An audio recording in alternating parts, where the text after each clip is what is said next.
Thank you very much, Kadri. And good afternoon, everybody. Thank you for taking your time to come to my presentation. I would just like to say that I'm very new to human-animal studies, having background professionally in special needs education, where I teach students with autism spectrum disorder, and partially audiovisual translation, and that's specifically subtitling for deaf and hard of hearing audiences, hence my reliance on the notes today. Now I would like to introduce you to some of the wonderful beings I was very lucky to meet at some point in a very small vegan animal sanctuary called Eden. And here is the Russell, the rooster, with his friends, Lely, the duck, Merlina, the cat, Tina, the donkey, and then behind her, Prince, her friend. And all of these animals, just like a big number of animals in sanctuaries, if not most of them, had temporary disabilities or have permanent disabilities.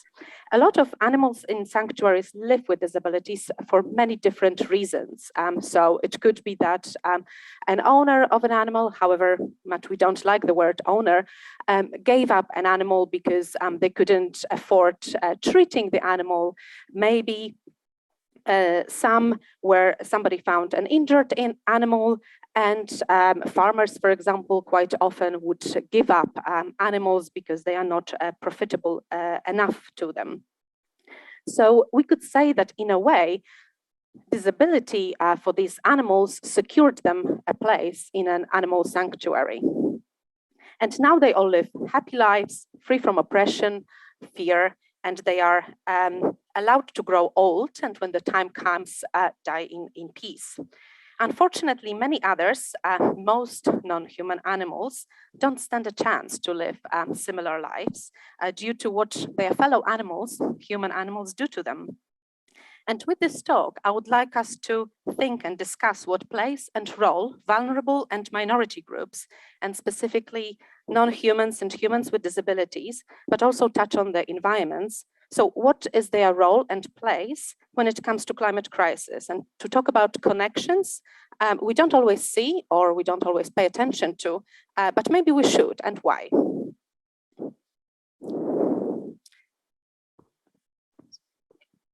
So I will start with a very quick and general overview of vulnerable and minority groups, followed by a reference to intersectionality.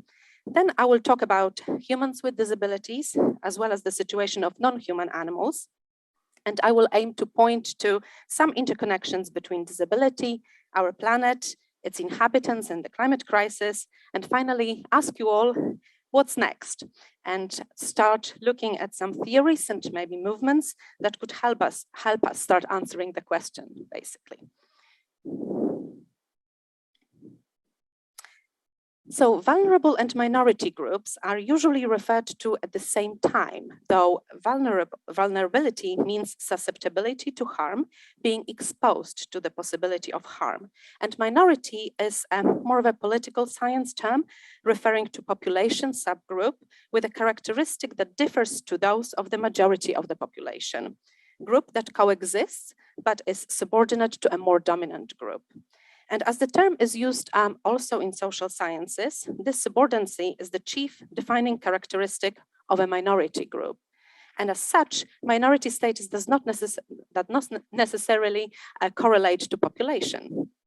And mostly we talk about humans, and we will talk about the world's largest human minority in a minute. But when we think about all animals, we can say that actually animals, for example, chickens, obviously humans are the most populous mammal on the earth. But if we think about other animals, there are more of them, non-human animals than humans. However, they are subordinate to us. So they could be viewed as a minority group as well. When we think about habitats, we don't necessarily talk about minorities, but we can talk about vulnerable habitats. And amongst others, Edward Wilson in his book Half Earth says that the most vulnerable habitats are rivers and other freshwater ecosystems now. They are being polluted by human activity mostly, and we can observe the interrelations between us and animals and the environment again. We pollute the waters. That does not only affect the lives of animals living there, animals living around it and being supported by the waters, but also humans drinking the water. There are cases of people living close to polluted areas, drinking polluted water, and then suffering from different diseases, sometimes resulting in disabilities. And I will bring it up later too. Now, going back to humans, a quick online search on not Google, Ecosia, shows that intersectionality, a term that was popularized by Kimberly Crenshaw when she first talked about the oppressions of Black women at work as different and not necessarily a sum of experiences of white women at work or Black men at work, can be observed when talking about minority groups. And examples here being, for example, gender identity, race, sexual orientation, nationality, and disability as well. So intersectionality can help us understand how oppressions overlap and affect us in many different ways. So as far as humans with disability are concerned, over 1 billion people are estimated to experience disability. This corresponds to 15% of the world's population. And the number of people with disability is dramatically increasing. This is due to demographic trends and increases in chronic health conditions amongst other causes. And obviously, people with disabilities are also the world's largest minority, as I mentioned before. What is more, people with disabilities struggle to find work. As the diagram from EU here on the left hand side shows, people with disabilities are at a significantly higher risk of poverty and social exclusion than those without disabilities. And other data, there on the right, shows that 80% of people with disabilities live in developing countries. So poverty and disability are closely related. On one hand, people with disabilities are more likely to experience adverse socioeconomic outcomes, such as less education, poorer health outcomes, lower levels of employment. On the other, poverty may increase the risk of disability through malnutrition, inadequate access to education, healthcare, unsafe working conditions, and so on and so forth. And just to signal how we live in a network of connections, in a web of connections, we can have a look at polluted landscapes and the links with disability I mentioned a minute ago. We can also look at something different, for example, slaughterhouses. People who work there do not want to usually work there. They do it because they have no other choice, often as people coming from different minority groups, such as immigrants. As we know, work at slaughterhouses is one of the most prone to accidents. The employee turnover is quite high, injuries rates are as well. According to Guardian, but many other newspapers and articles, for example, US meat workers are already 3 times more likely to suffer serious injuries than an average American worker. And pork and beef workers, nearly 7 times more likely to suffer repetitive strain injuries. So we could say that slaughterhouses are producing disabilities. That is a place where life is devalued, human life is devalued, but also obviously other than human life, animals' life doesn't have any value there either. What counts is profit of big animal farming producers. What counts is the fast profit, despite many accidents that result in increasing the speed of basically animal meat production. Similarly, factory farming, connected to obviously slaughterhouses, can be seen as producing disabilities in non-human animals in a more maybe direct way as well. Debeaking of chickens, pig's tail docking, artificial fattening of animals, diseases due to lack of space, movement, high rates of pregnancies could be just very, very few examples. And on top of that, we know that Factory farming contributes significantly to greenhouse gas emissions. It contributes to land and water degradation, biodiversity loss, acid rain, coral reef degeneration, and deforestation. So it also produces disabled environments. Sonora Taylor talks about disabled ecologies.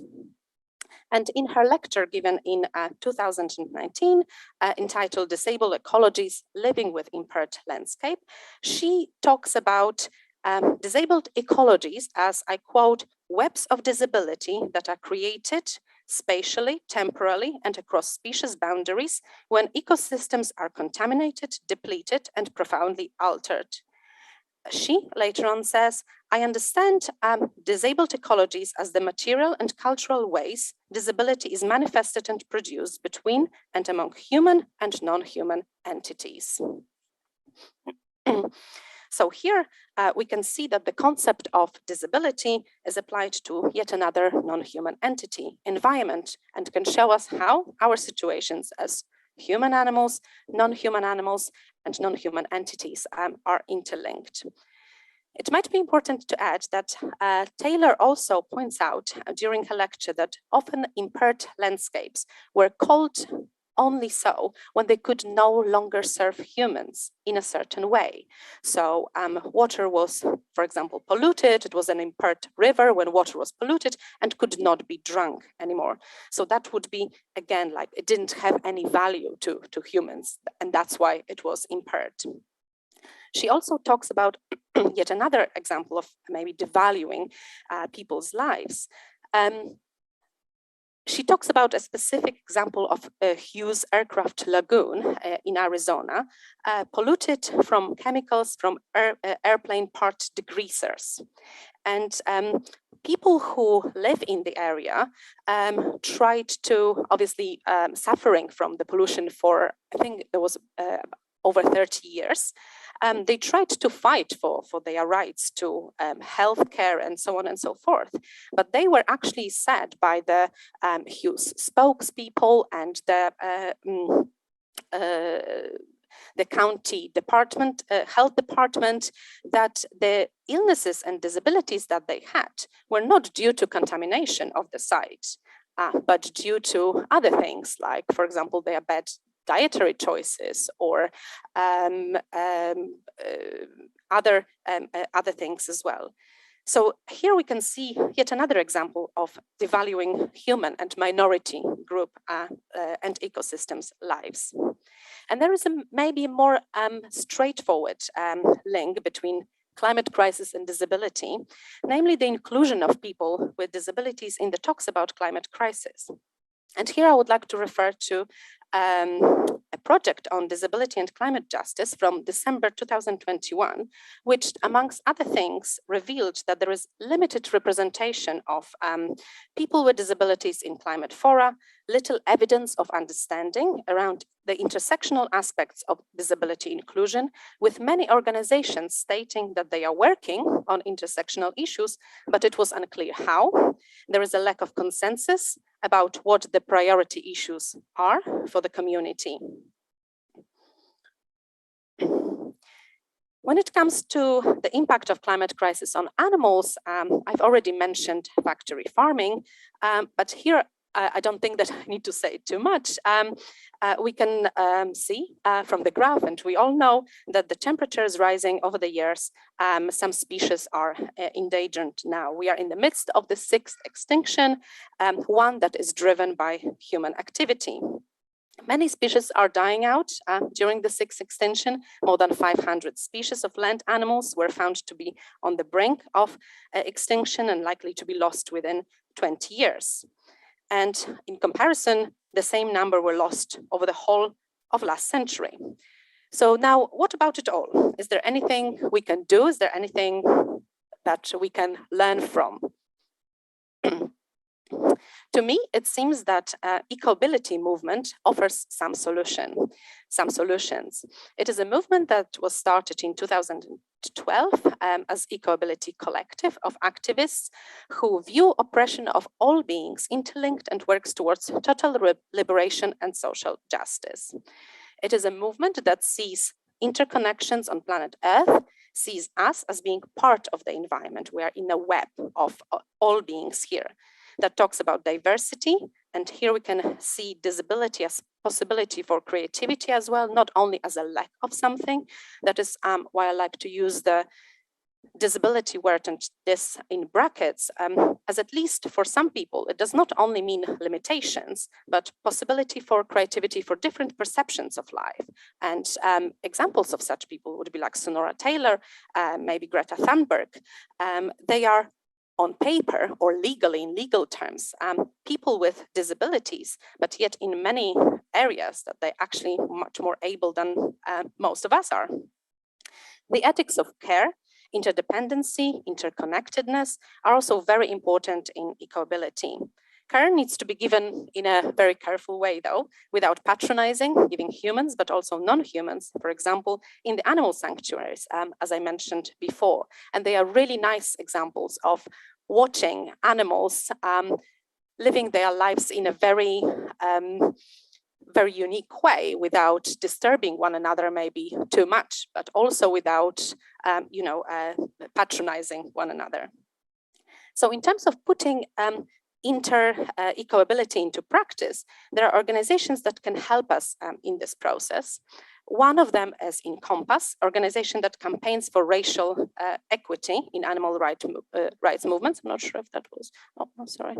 There was another, I think, picture of Encompass here.